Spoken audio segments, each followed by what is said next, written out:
Hey, friend. Welcome to the Trend Report.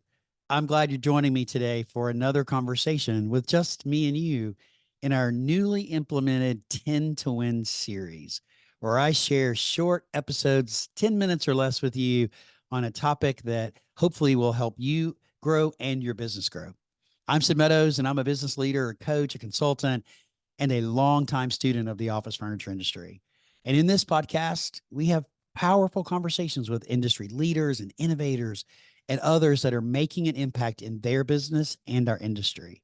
My goal is simple: to provide you with valuable insights and information and resources and some tools that'll help you grow and your business grow and will help our industry move forward. So let's dive into today's 10 to Win. I love this topic. Today, we're going to talk about the art of the follow up question. I kind of look at this as your guide to asking meaningful, probing, and open ended questions. Each and every day, we all ask questions. Think about it.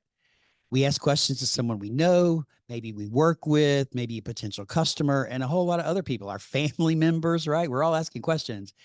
And even though asking questions is part of our daily activity, most of us don't realize that there's actually an art to asking questions, especially the follow up question. Think about the last time that you were talking with a potential client or a customer, or maybe interviewing for a job, or a similar situation where you needed to ask a follow up question. Maybe an interview, maybe you're talking to your boss, tons of opportunity or situations you're in where you need to ask a follow up question.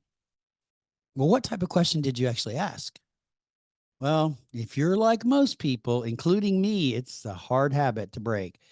You tend to ask questions that get a short, simple, 1 or 2 word response. Your question got you the answer you needed, but was it a meaningful, probing, open ended question? Probably not. So, before we can really talk about the art of the follow up question, I want to take a second and remind you of one of the most critical components of any conversation. I've talked about this before. I've written columns about this. I think I've even done podcasting about this, right? What I'm talking about is listening. Yes, listening. Listening is the most critical component of any conversation. But as human beings, it's honestly the one skill that we are really bad at. We do a bad job at listening. And it's unfortunate, but most people listen to respond when they should be listening to understand. Salespeople, especially, including me, I am raising my hand. If you're watching on YouTube, I'm raising my hand because we can be really bad at listening, especially listening to understand.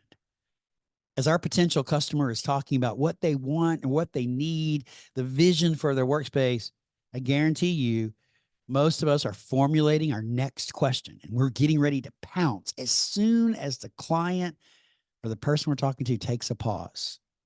I know it's true, right? I want you to think back for a minute to your most recent conversation maybe you had with a client. Did this happen? Did you pounce? Did you pounce and ask a simple close-ended question? I want you to be honest. And it's okay if you say, yes, that's what you did. Just to reflect back on it a minute, because I know we're all guilty in one way or another of listening to respond. And actually, according to statistics, we can recall 50% of what we heard immediately after someone talks to us. However, we only retain 20% of what someone said to us in the days and weeks following the conversation. So the question that I have is, how can we improve these statistics? I think the answer is by listening intuitively to the people that we're engaging with. And if you followed me for a while, you know what I mean when I say listening intuitively, because, and I'm going to share it again with you, but listening intuitively means listening to what's being said and perceiving what's not being said. So you're listening to what they're saying, but also what they're not saying. And this means we're listening with all of our senses. We're observing body language, facial expressions, tone of voice, and other cues. And we do this by listening. Now, there's a couple of things here, listening intuitively. There's a couple of things here that we need to be sure that we're paying attention to, and that is, and things we need to do. So when you're having a conversation with somebody, in order to listen intuitively, you have to be present. And being present means turning off your phone, closing your email, silencing notifications, and really being connected to the person that is across the table from you or sitting next to you. So rather than listening to respond, good listeners listen to understand. And it's not easy. You got to be present, like we just talked about, in the situation to really be able to understand what your client or anyone else is saying. When you use time and you take the space to formulate your next question instead of truly listening, you miss out. You miss out on what the client is saying. When your brain is thinking about the next question, you're missing what the client's telling you, and you're likely going to miss some really important information. So, why ask follow up questions? It's a pretty interesting question, isn't it? But when you think about this, why is listening such an important part of asking the follow up question? Well, I'm glad you asked. If we don't listen intuitively to our clients, our follow up question is going to fall flat and we're going to fail to get the response that we really needed. And I think we all would agree that that's not good. A follow up question should be powerful, should be open ended, that gets the client to think, maybe brainstorm with themselves, and to engage with us. Strong follow up questions get to the heart of the issue. It gets the client to actually, it prompts the client actually to share specific feedback so that we're the solution providers, right? This helps us. This helps us create the right solution to solve their problem. You know, if you're on a call with a potential client. Let me give you an example, right? Um, and the client's basically saying, hey, I want to purchase 100 new chairs.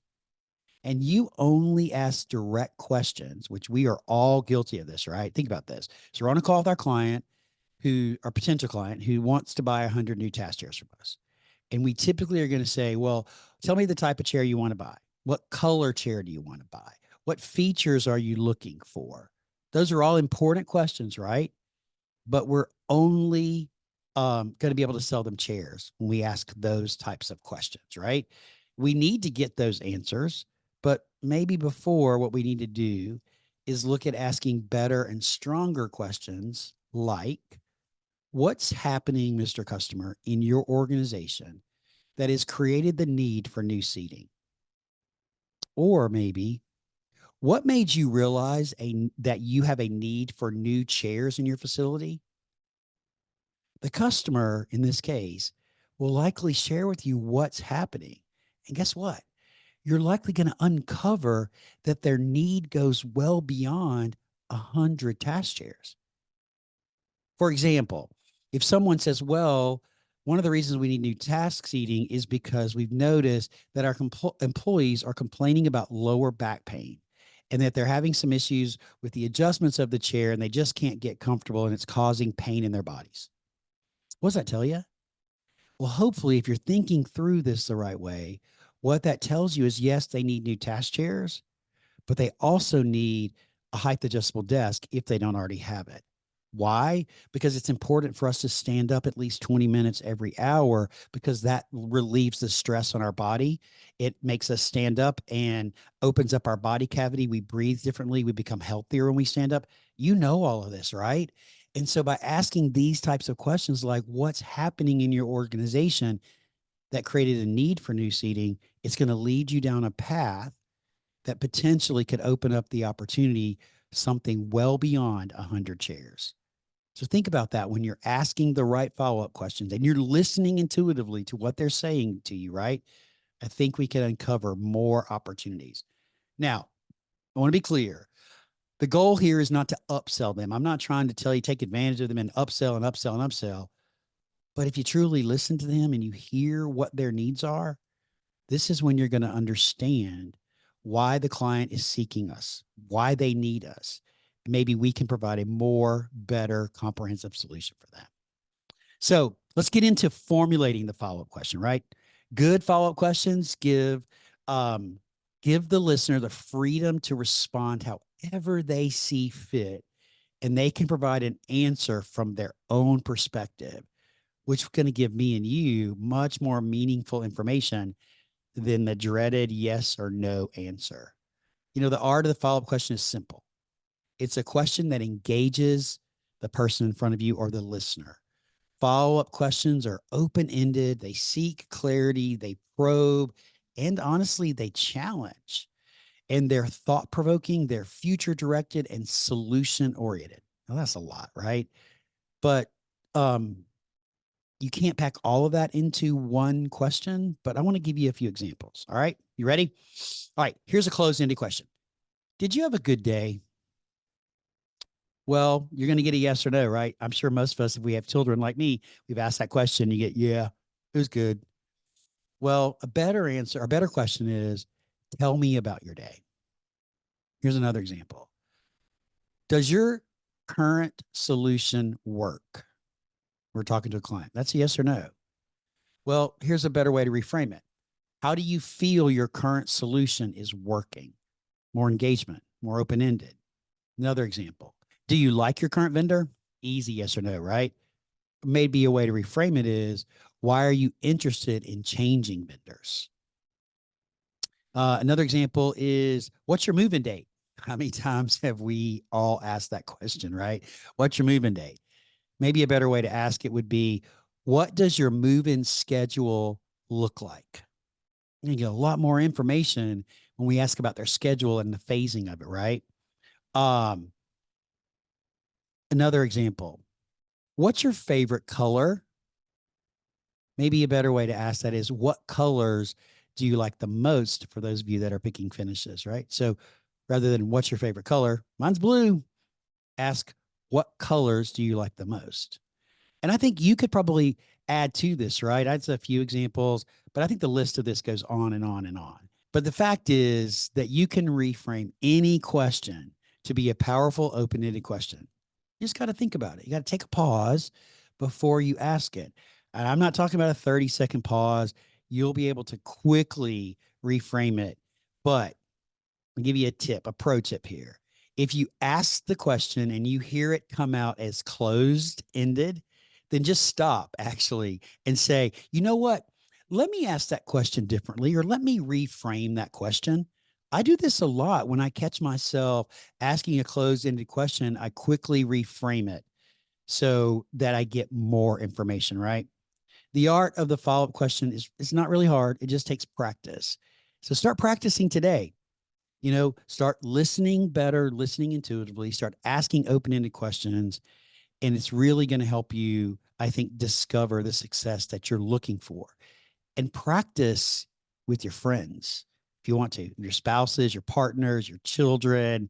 Kids are a great way to practice open-ended questions because they don't like to talk, right? At least mine don't. But practice it. You can also practice it yourself. But I think if you work on asking better questions, you're going to get better information, and better information is going to lead to better solutions for your customers and more revenue into your business. Hey, thanks for joining me today. I hope that you enjoyed this short, maybe not too short episode about the art of the follow-up question.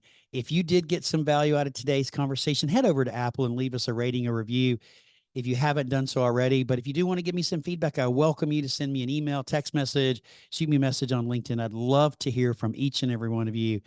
And thanks for joining me today. We'll see you again soon, and go out there and make today great. Take care, everyone.